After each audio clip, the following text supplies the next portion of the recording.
Hello folks, this is Steve AB4L. I'm on West Fayetteville Street in Asheboro, and I'm coming to visit the Food Lion here.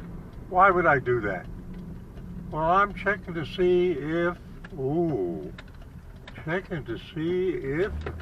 they're getting a facelift like the other store, and oh yes they are. How do I know? Because there's no Food Lion, regular big Food Lion. You wouldn't know what the store is except for that little thing over there in the upper left-hand corner, right? The wind blew it out of there. So, at least externally,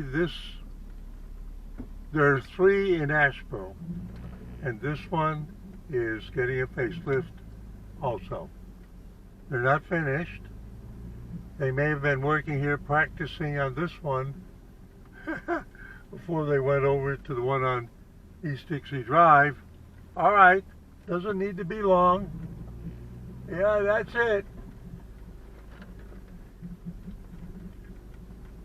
Okay, so it may be a trend,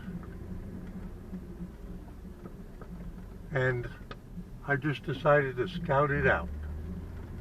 Steve AB4L, just being nosy, over here on West Fayetteville Street in Asheboro, in the Piedmont of North Carolina, the beautiful Piedmont, saying see you in 73.